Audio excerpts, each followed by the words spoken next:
Hi everyone. So I thought today we would start with page 1. Jane has asked me to do page 1 of the DEFRA licence. So the reason we're doing this, as you know, is because we've been running Doodly Dogs, our own doggy daycare, fully licensed for the last 15 years. When we started, certain local authorities required a council licence or a local authority licence. So we did this, and then very, very shortly afterwards, DEFRA came into action, and it's been a really good thing. But it's also been difficult to keep up with the different local authorities' different determination of the way that the licence reads, basically. So it's open to individual interpretation. So what we do is we make sure our centres run to the top standards of the dog's welfare with dogs in mind. But we also need to ensure that we keep all our local authorities happy. Okay, so page 1 reads as this. All dog daycare activities are covered by the regulations and need a licence to operate. You should consider all of the following guidance. To decide if an activity is a business and will need a licence, consider if the operator. Now I'm reading this, I will turn it and show you from the point of the local authority. They will most likely print out this guide and bring it with them, and they will be ticking off points as they go. So I would suggest that you circulate different copies if you're an operator, a dog daycare operator, or if you're an employee. Maybe log on to the website. It's really, really easy to access. It's the government website, and you just simply Google dog daycare licence DEFRA 2024. Make sure you get the current year, because as I say, it changes constantly, the different guidance or the regulations. Okay, so to decide if an activity is a business and will need a licence, consider if the operator, 1, makes any sale or carries out the activity to make a profit, or earns any commission or fee from the activity. It then goes on to say that local authority inspectors should consider HMRC's 9 badges of trade. So let's have a look at those.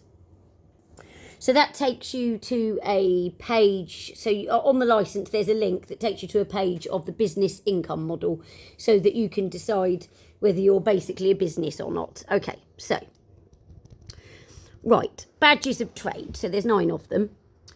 Number 1, profit-seeking motive. And the meaning of that, it goes on to explain the meaning. An intention to make a profit supports trading, but by itself is not inclusive. So if you want to make a profit, that's one badge of trade, but you have to actually make the profit in order to need a licence. Okay, so next one, the number of transactions. Systematic and repeated transactions will support trade. So I guess that's income. You know, it's sales. So you have one dog every Monday, Tuesday, Wednesday, Thursday, Friday, or 5 dogs, one each day of the week. That still counts, and that will still mean you are then licensable. Okay, so badge 3, the nature of the asset. Is the asset of such a type or amount that it can only be turned to advantage by a sale? Or did it yield an income or give pride of possession, for example, a picture for personal enjoyment? So why are you doing this? Are you doing this for enjoyment, or are you doing this to provide a service for somebody? So that's something to think about. Okay, let's scroll down the page.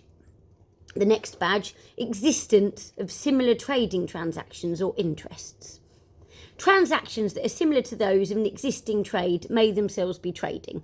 So if you are taking someone's dog into, and then this is mostly centre based we're talking about here, rather than a home boarding.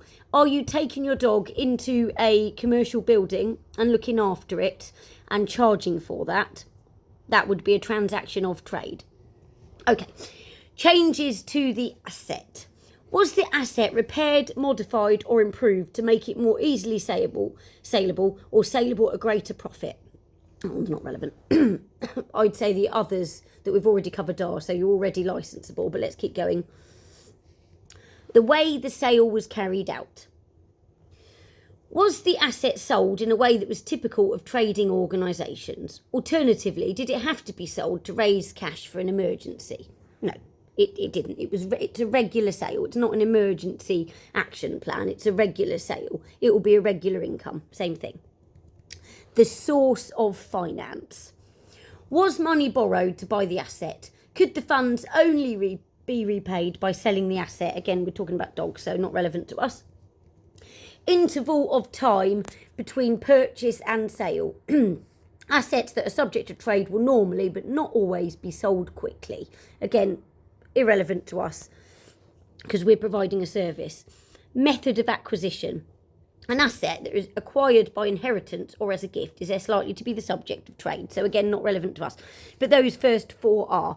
Basically, if there's money going into the bank for a service you're providing, you need to get yourself a daycare licence. Do not be caught out by it. They can be expensive to initially buy.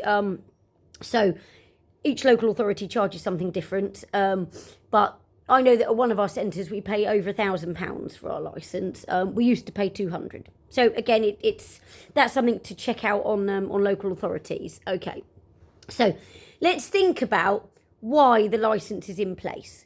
It's in place so that the highest possible welfare of the dogs is met. Now, I'd like to think that the licence is developed constantly and written and looked after constantly by dog experts. And it can be difficult when the local authority come out to inspect because often they don't know anything about dogs and have never owned a dog. But a reminder that they're looking at that licence document that we've started to talk you through. So it's just so worth printing it out. And that's where they get their information. It can be difficult because, as I say, often they don't know anything. And some of the demands and some of the way that they come across, I guess they're just trying to look out to make sure that everyone's dogs are being looked after properly, but sometimes they can come across as really curt. And just remember, ultimately you just want to be able to run a business where you can offer dogs such a wonderful, happy environment, much better than leaving them at home all day. It's an absolute fact that dogs that are left at home all day that don't receive the right exercise very quickly develop separation anxiety, which is a horrible, horrible problem.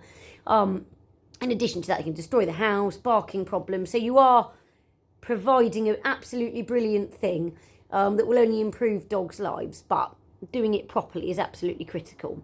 Okay, so that's the end of that first section.